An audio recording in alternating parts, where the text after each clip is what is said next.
Welcome back, my loyal listeners. The storm has left its cage. This is part 2 of a blind girl who fled her cruel family and accidentally entered the Alpha King's carriage. The tale continues now with no interruptions. Subscribe and tap the bell to join us for every chapters.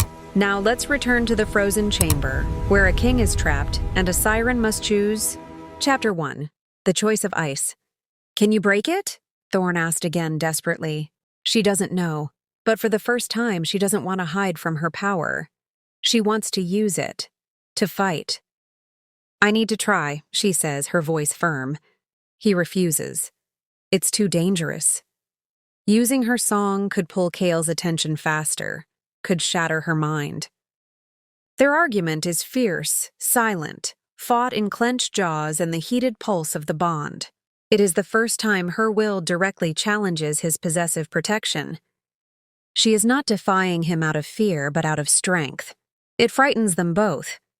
The stalemate is broken by a sudden psychic shriek through the bond, not from each other, but from the pack mind. A breach at the eastern wall. Not an army. A single, powerful, icy presence that drains the warmth from the stones as it passes. Kael hasn't come with an army. He's walked in alone, using the magical signature Lior's stone etched into the air to mask his approach. The door to Thorn's chamber blows inward, not from force, but from a wave of supernatural cold that extinguishes the fire and coats the room in frost. In the doorway stands a man who is more shadow than substance, his eyes the blue of a glacier's heart. Kael. His gaze slides past Thorn, who is already shifting into a beast of rage and claws, and lands on Isolde. "Hello, little bird," he says, his voice the crack of ice on a frozen lake. "Time to come home. Your cage is made of diamonds now." Thorn lunges, a roar tearing the frozen air. But Kael merely lifts a hand, and a coil of living shadow, cold as the void, wraps around the Alpha King, not to fight, but to hold. To imprison him in his own fortress. Kael's eyes never leave Isolde. Sing for me and I'll spare his pack. Fight me and I will make him watch as I turn them to ice one by one. The cold was not in the air. It was in the choice. Kael's hand remained outstretched, a promise of diamonds and silence. Behind the wall of dark, sorcerous ice, Thorn's roar was a muffled, world-ending sound of rage. Isolde felt it in her bones, in the mate bond that twisted in her chest like a hot wire about to snap. She felt the pack's terror, a distant echo through the fortress stones. She felt the icy thread Kael had planted in her mind with his stone, whispering of endless winter. He would do it. He would make Thorn watch his world turn to frozen statues. The answer did not come from thought. It came from the deep, singing well inside her that had always known how to soothe a beast. This was the same, but bigger. To soothe this beast, she had to leave its den. "Keep our home safe." She sent the words down the bond, not with her voice, but with her entire heart. A pulse of fierce, desperate love aimed straight at Thorn's trapped soul. It was a command. It was a goodbye. Then, she turned her blind eyes toward the sorcerer-king. Her voice when she spoke was clear. It did not shake. "You will not harm a single stone of this place. You want me? You take me, and you go. Now!" She took a step forward. As she passed the frost-whitened wall, she let her palm press flat against the stone. Not a slap, not a scratch, a gentle, lingering press. A final touch of the home she was leaving. Her warmth, a siren's latent power, bled into the stone, melting a perfect five-fingered print into the rime. Then she placed her cold hand in Kael's. His smile was a crack in a glacier. "A wise first note, little bird." Shadow exploded from the floor, swirling up in a vortex of biting frost and the cloying scent of winter lilies. The world pulled apart. The last thing she felt was the mate bond, that golden living tether, stretching thinner and thinner, a thread of pure agony pulled taut across an impossible distance. Then it was gone. The room was empty. For one heartbeat, there was only the settling frost. Then a crack that shook the fortress to its foundations. The dark ice imprisoning Thorn shattered outwards, exploding into a million glittering shards. He stumbled forward, already shifting, claws tearing grooves in the stone floor, a roar of her name tearing from a throat already more beast than man. Isolde! The room was empty. The scent of her fear and the rot of Kael's magic hung in the air. She was gone. The bond was a screaming silent hole in his universe, a compass needle spinning wildly, pointing only to loss. He fell to his knees, the beast receding, leaving a man hollowed out by despair. His fist slammed into the floor. Once, twice. Stone dust filled the air. His breath, coming in ragged gasps, fogged in the lingering cold. His eyes, burning with helpless fury, scanned the room for any piece of her. Any trace. There. On the wall beside where she had stood, a patch of smooth, dark stone amidst a field of feathery frost. He crawled to it, a perfect, delicate handprint. The ice had melted away from it. The stone within it was still faintly warm to the touch. His own large, trembling hand came up. He pressed his palm over hers. His fingers engulfed the imprint, but the warmth, her warmth, seeped into his skin. The bond, which had been screaming nothingness, suddenly hummed. A single, faint, golden pulse, not of location, of memory, of her touch, of her intention. She had not just been taken. She had chosen, and she had left him a sign. He rose to his feet, the despair in his eyes hardening into something sharp, relentless, and deadly. He looked from the warm handprint on the wall to the void in his soul where she should be. A low, final growl rumbled in his chest, a vow spoken to the empty, frozen air. I am coming. Chapter 2. The Heritage of Song. The silence here was heavy. It was the sound of deep old ice, a low hum that came up through the floor. The air was sharp and cold, with no smell of life, only stone and frost. Her new room was made of blue ice, smooth walls. A bed of furs on a block of ice. Isolde sat on it, head down. She looked broken. She was not broken. Inside, her mind was racing. Kael came often. He made no sound, but the air grew colder before he entered. He would stand and watch her. On the third visit, she whispered, "What do you want from me?" "My song, it's just a strange noise. A mistake. It only ever caused problems." A soft, cold laugh. "Oh, little bird. They really made you believe that, didn't they?" He moved closer. "Your song is ancient power. It is not a mistake. It is a royal line sleeping in your blood." She hugged her knees. "How? My mother was just a lady. She never sang." "Your mother," Kael said, his voice low and cruel, "was a runaway. A siren who was so afraid of her own power, she locked it away. She used magic to bury her song so she could live as a human." He paused. "You are what was left behind. The lock was not perfect. The power had to go somewhere. It went inside you. It took your sight as it grew. Your blindness is not emptiness. It is the shadow of a caged light." Isolde's breath caught. All those years being called the defect, it was a lie. She wasn't broken. She was locked. Locked by her own mother's fear. "And the Alpha King's curse?" she asked, pretending to be confused. Kael's pride took over. "A perfect circle. My ancestor made that curse long ago.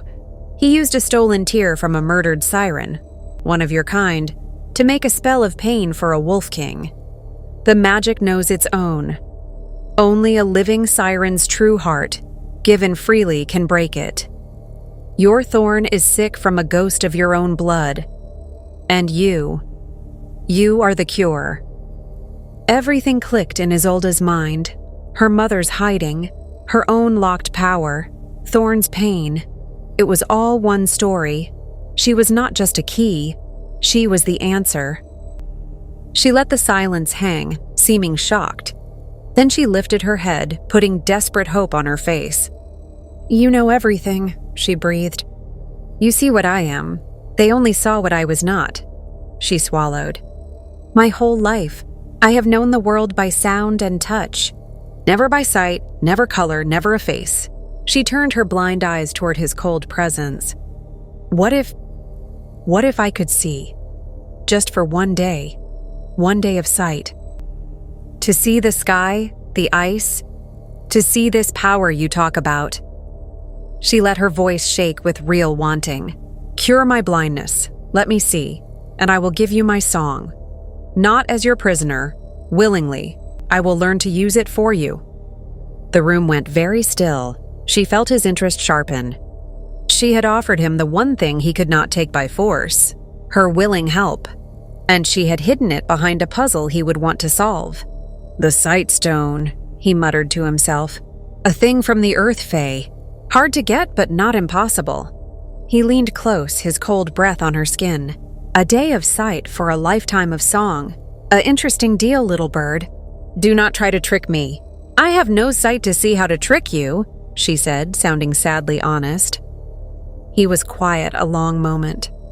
Then she heard his robes move as he stood. I will get the stone. Use this time to feel your new home. Feel its power. When you can see your real training starts. His cold faded. The ice door shut without a sound. Isolde was alone. She sat still for a minute. Then, the broken posture fell away. She stood up, pacing. Her mother, a hidden siren. Her blindness, a locked door. Thorn's cure, inside her very soul. She had just bought time. She stopped, pressing a hand over her heart where the mate bond was, a thin, strained thread of gold in the endless cold. It was so faint, but as she focused, pouring all her new strength and love down that thin line, she felt something. Not a sound, not a pulse.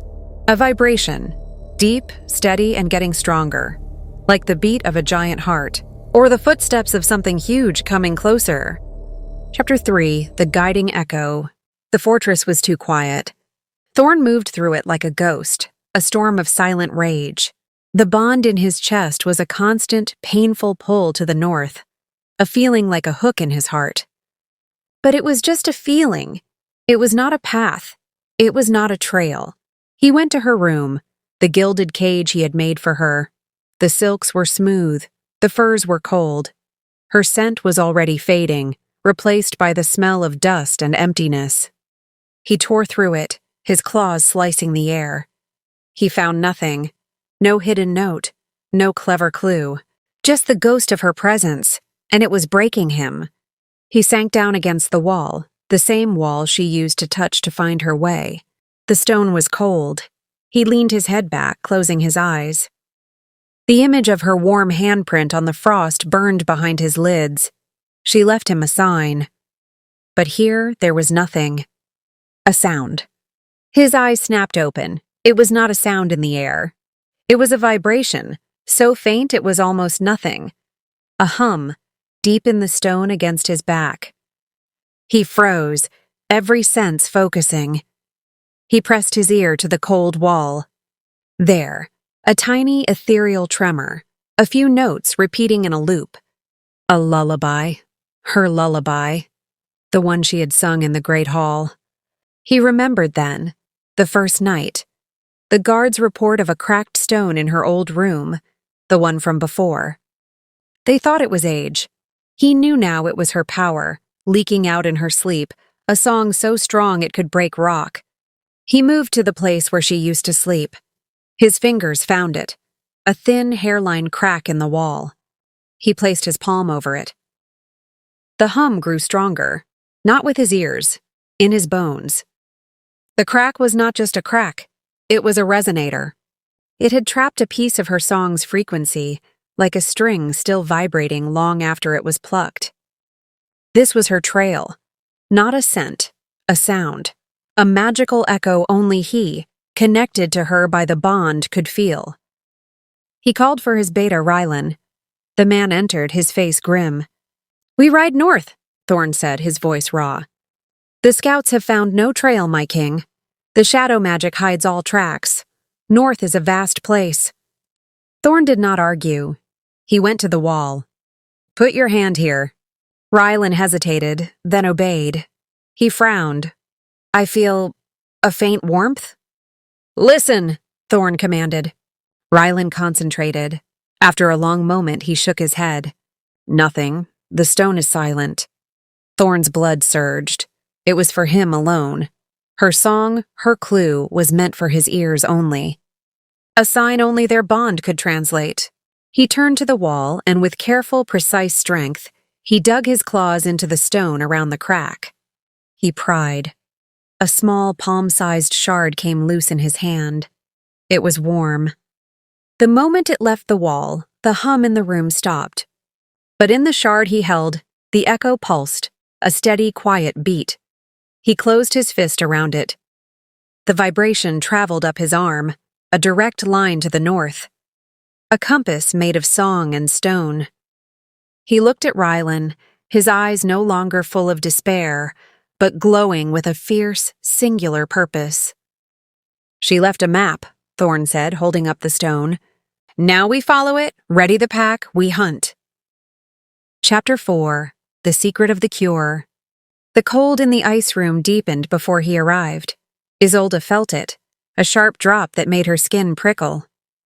She sat up straight on the fur, her face a mask of waiting hope. Kael entered. His steps were not quiet this time. They were quick, annoyed.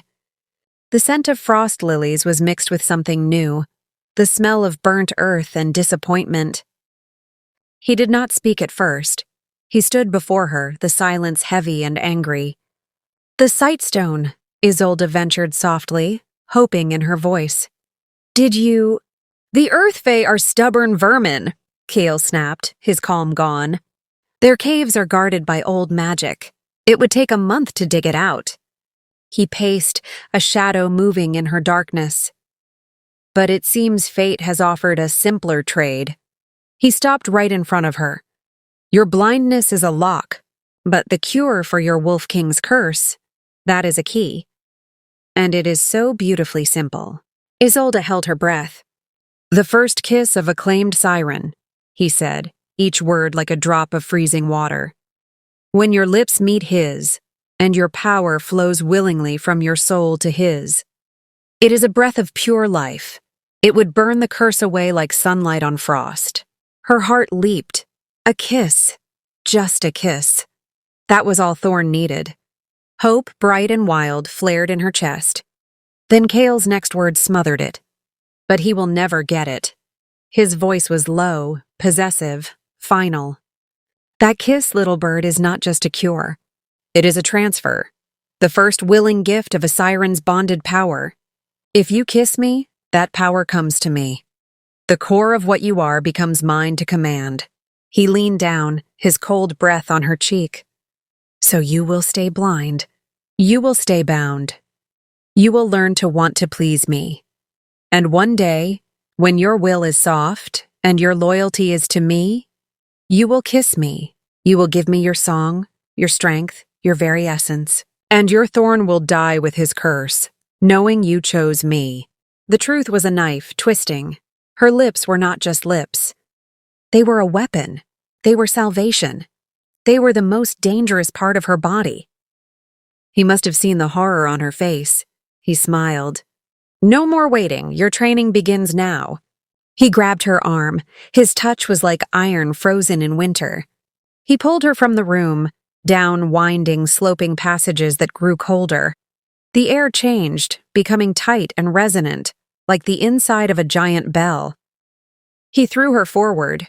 She stumbled, her hands hitting a wall. But it was not rough ice. It was smooth, hard, and sang with a faint ping at her touch. Crystal. A door slid shut behind her with a sound like ringing glass. Sing all you want in here, Kael's voice came, muffled and echoing from beyond the wall. The crystal will catch your song and throw it back at you. It will go nowhere. It will help no one. Get used to the sound of your own useless voice. His footsteps faded. Isolde was alone in the echoing crystal cell. She breathed, and the breath seemed to hum around her. She took a step and the room whispered back. She lifted a hand, touching her own lips. They felt the same. But everything was different. This was the cure. The simple, beautiful, impossible cure. A kiss she could never give. She pressed her forehead against the cold crystal wall. Despair wanted to swallow her, but underneath it, a defiant thought sparked. He had told her. He had given her the secret. Now she knew the rules. She would never kiss Kael, never. But how could she ever kiss Thorn? As that question hung in the resonant dark, another sound found its way through the thick crystal. Faint, very faint, from far, far away. The long, mournful, and then rising howl of a wolf pack on the hunt. It was a sound of wildness, of distance, of coming danger, and it was the most beautiful thing she had ever heard. Chapter 5, The Fae's Bargain. The howl Isolde heard was a song of war. Thorn led his pack through the jagged, frozen pass that marked the edge of Kael's claimed territory. The air was a razor, cutting at the lungs. The resonant stone shard in his pocket was a constant, warm pulse against his leg, pulling him forward like a leash. His warriors moved as shadows behind him, their breath frosting in the moonlight. Then the ice moved. It was not an avalanche. It was an attack. Figures pulled themselves from the glacier walls, hulking, silent things made of packed snow and sharp blue ice. Their eyes were empty holes that glowed with a pale, stolen light. They moved with a terrible, grinding silence. The fight was chaos. Wolf claws and teeth tore chunks of ice, but the beasts reformed, slower but undeterred. They were magic, not flesh. One of Thorn's warriors went down with a silent scream, his leg encased in ice that crawled toward his heart. Another was thrown against a cliff, the impact sickening. Thorn fought like a demon, his body a blur of rage. He shattered one beast after another, but for each he destroyed, 2 more seemed to rise from the frozen ground. They were being worn down, frozen piece by piece. Despair, cold and final, began to seep into the pack's mind. They could not win here. As Thorn reared back to strike a final desperate blow at the largest ice beast, a flash of silver light cut through the dark. Not an attack, a shield.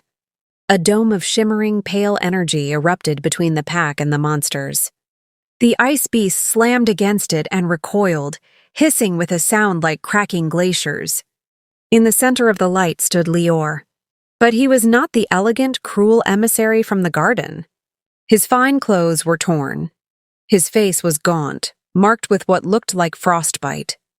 His eyes held a wild, desperate light. The magic around him sputtered, unstable. "Alpha King!" Lior's voice was strained, his musical tone gone. "Call off your wolves! I am not your enemy here!" Thorn snarled, his claws still out, blood and ice dripping from his fur. You brought this upon her. You lit the path for that monster." "And he repaid me with betrayal!" Lior cried, the words ripped from him. "After I gave him the Moonstone's link, after he found her, he took Maris." The name was a sob. "My wife, a nymph of the Crystal Springs. He has her locked deep in his spire. He uses her tears to power his wards. He told me if I ever spoke of it, he would freeze her heart forever." The silver shield flickered.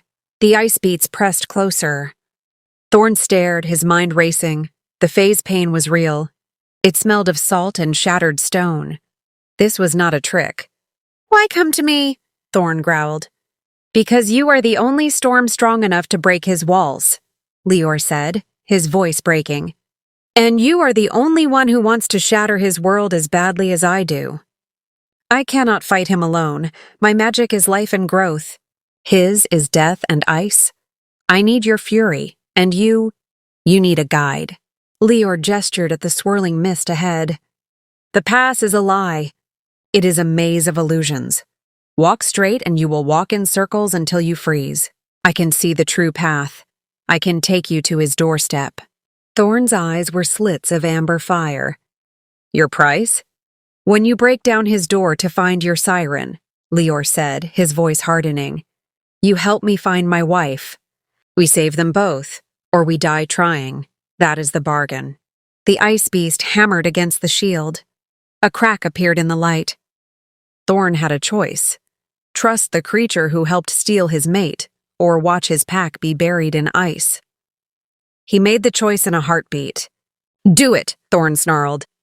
Lior nodded, relief and terror on his face. He let the silver shield fall. But as the beast surged forward, he raised a different hand. He scattered a handful of glowing seeds onto the frozen ground.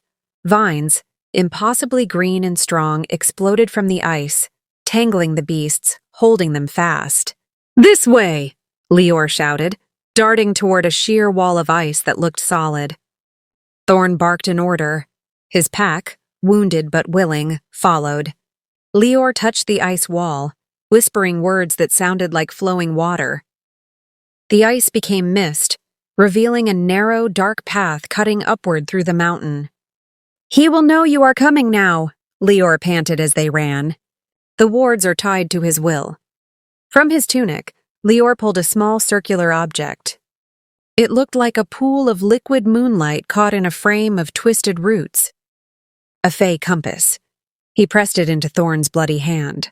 "It does not point north," Lior said. "It points to heart's desire. Let it guide you when the path splits. It will never lead you astray." Thorn looked down. The liquid light inside the compass swirled violently. Then it calmed. It formed a single, unwavering beam of brilliant gold, shooting forward through the dark passage, pointing like a finger straight up the mountain, directly toward the heart of the Spire of Tears. Thorn closed his fist around it. The light glowed between his fingers, a steady, insistent beat. A promise. He looked from the compass to Lior's desperate face, then ahead into the dark, guided by the light of his own wanting heart. "Move," Thorn commanded.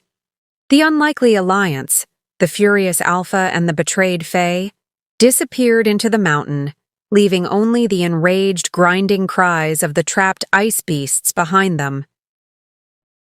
Chapter 6. The Kiss That Breaks the Cage. The compass in Thorn's hand was a live thing. It pulled him forward, a golden thread of light in the dark, frozen gut of the mountain. The path twisted, splitting into 100 wrong turns, but the light never wavered. Lior had peeled away earlier, his own face drawn with a different kind of hunger, following a quieter magic only he could feel, the whisper of his wife's tears. Thorn moved alone now, a shadow with fire in his veins. The air grew colder, tighter. Then he saw it. A door of pure, clear crystal at the end of a short hall. And inside, Isolde. She was standing, her hands pressed flat against the glass, her face turned toward the entrance. Her beautiful, unseeing eyes were wide, as if she could feel him coming. The sight of her, trapped in that glittering box, sent a fresh wave of fury through him so hot it misted in the frozen air. He was at the door in 3 strides. He put his own hands on the crystal, matching hers.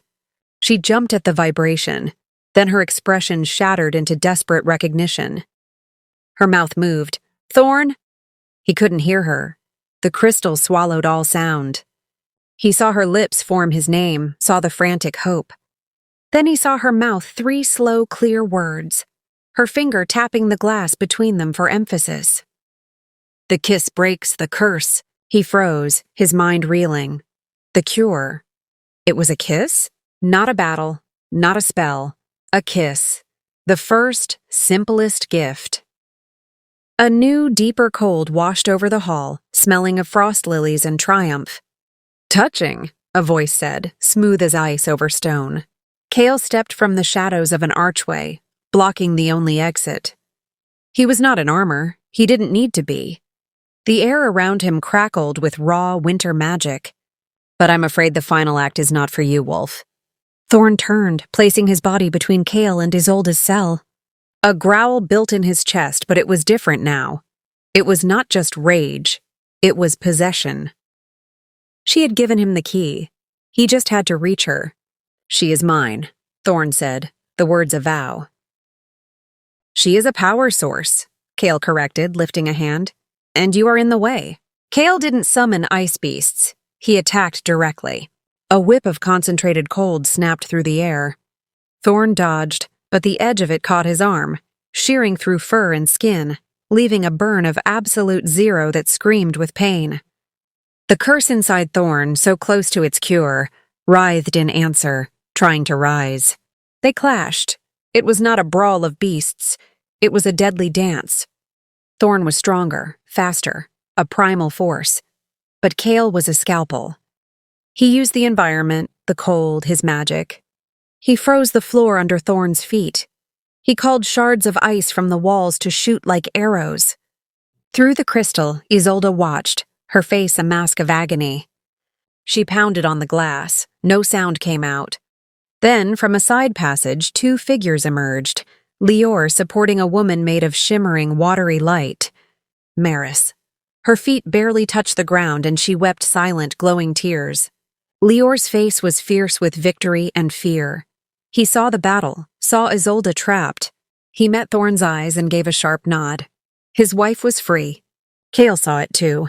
His focus broke for a single second. Rage distorted his perfect calm. "You pathetic creature. You chose a dying dog over a king?" That second was all Thorn needed. He lunged, not at Kael, but toward the crystal cell. But Kael was faster with magic. A wall of solid ice erupted from the floor, cutting Thorn off from Isolde. Trapped behind her silent glass, Isolde saw it all. She saw Thorn blocked. She saw Lior pulling his wife back to safety. She saw Kael turning, a glacier of hate, to finish the Alpha King. The power inside her, the caged sun, the siren song, had been listening. It had felt the compass's pull. It had felt Thorn's hands on the glass. It knew the secret of the kiss. It would not be caged anymore. She stopped pounding. She closed her eyes. In the perfect silent prison made to hold her song, she drew in a breath. She did not think of a lullaby. She thought of a single point of light. She thought of breaking. She opened her mouth and sang one note. It was not beautiful. It was a spear, a shriek of pure, high-frequency power that hit the resonant crystal walls of her own cell and amplified. The cell exploded. Not outward, inward. A million shards of singing crystal blew apart, flying in a glittering cloud around her.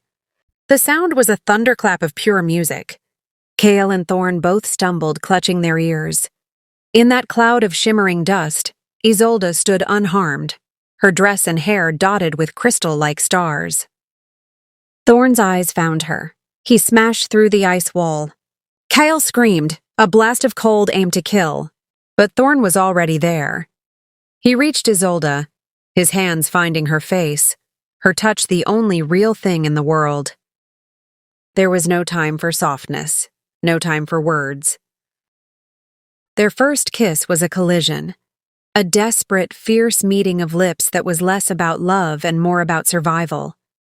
It was a claiming and a giving all at once. As their lips met, a visible, warm, golden light flowed from Isolde's mouth into Thorn's. It was her song. It was her essence.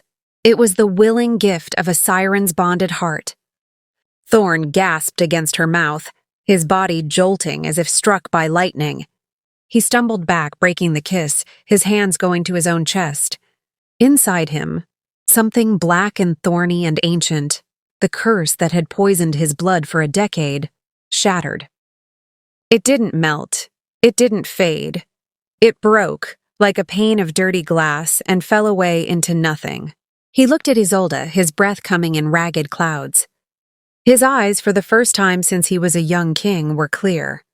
Only his own pain, his own awe, his own fierce, terrifying love looked out from them. The curse was gone. Chapter 7. The Sight of a Queen. The curse was gone. What was left was pure, undiluted Thorn. He looked from his own clean, strong hands to Isolde's face, then to Kael. The sorcerer-king stood frozen, not from magic, but from shock. The perfect tool of his revenge, the curse, was simply absent. A void where there had always been a weapon. "Impossible," Kael whispered. Thorn smiled. It was not a kind smile. It was the smile of a wolf who has just found the weakness in the fence.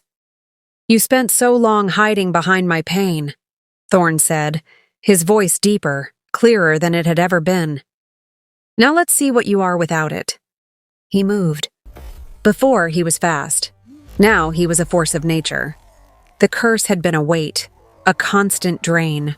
Without it, his speed was blinding. He crossed the space before Kael could raise a hand. His fist, wrapped in the fury of 10 stolen years, connected with Kael's jaw. The sound was not of ice cracking, but of bone. Kael flew back, hitting the wall. Magic flickered around him, a shield of frost, but Thorn shattered it with a second blow. This was not a duel of spells. This was an annihilation. Thorn's claws found their mark, his strength unchained. Kael tried to fight back, lances of ice, coils of shadow, but Thorn tore through them all. The predator had finally reached the man behind the magic. It was over in moments. Kael lay broken on the floor, breathing in ragged gasps, his power sputtering like a dying flame. Thorn stood over him, his chest heaving, not with exhaustion, but with the clean, clear fire of victory.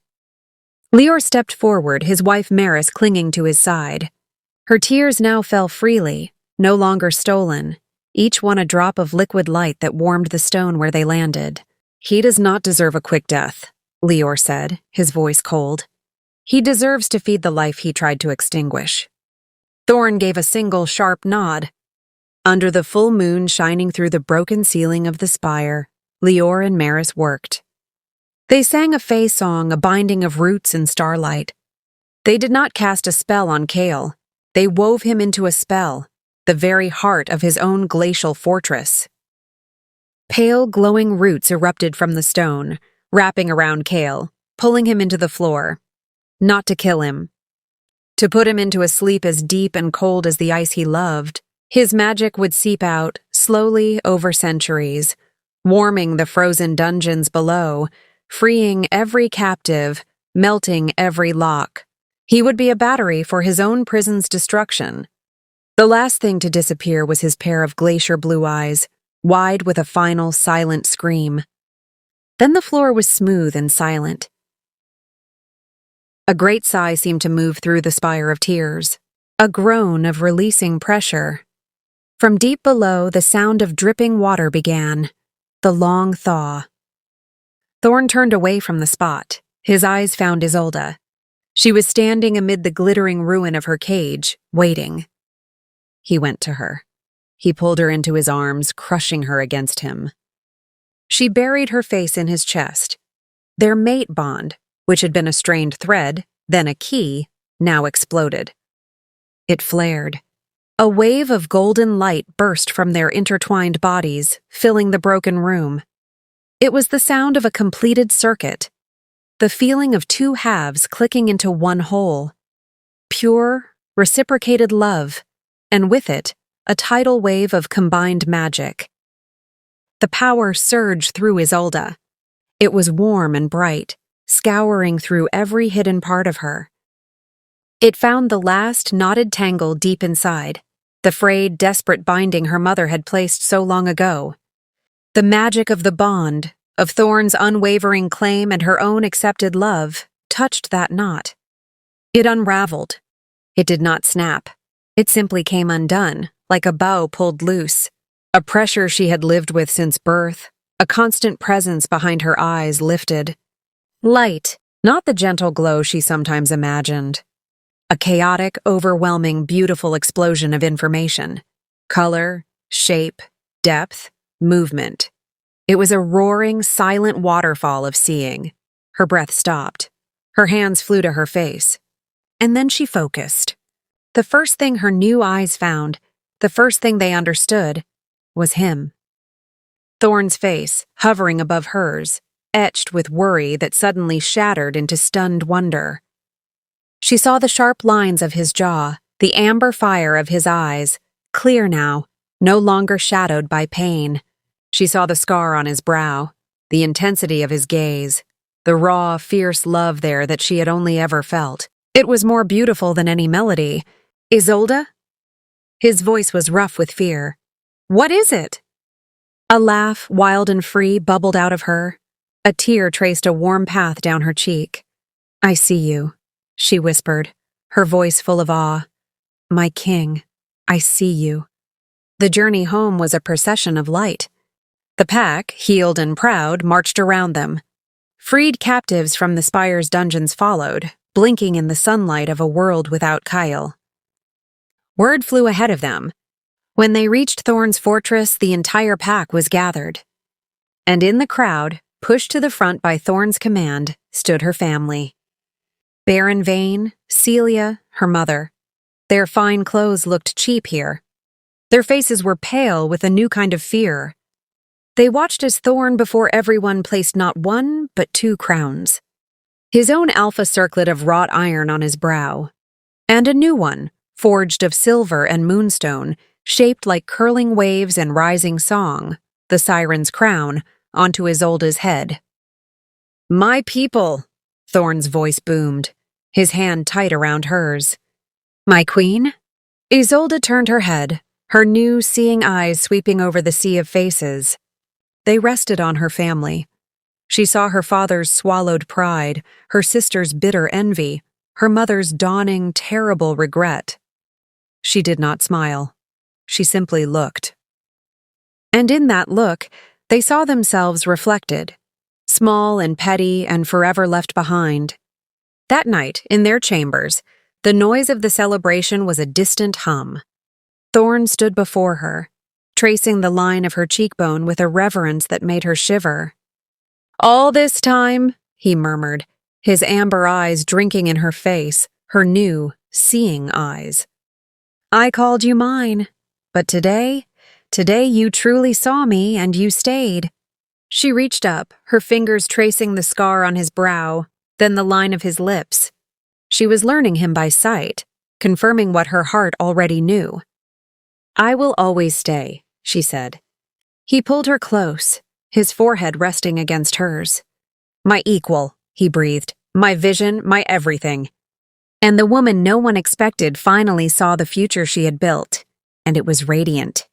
If you listened to this story from part 1 to this part, don't forget to hit that subscribe button. Comment where you are watching from. I love reading my pack's comments. It's encouraged me more. Love you!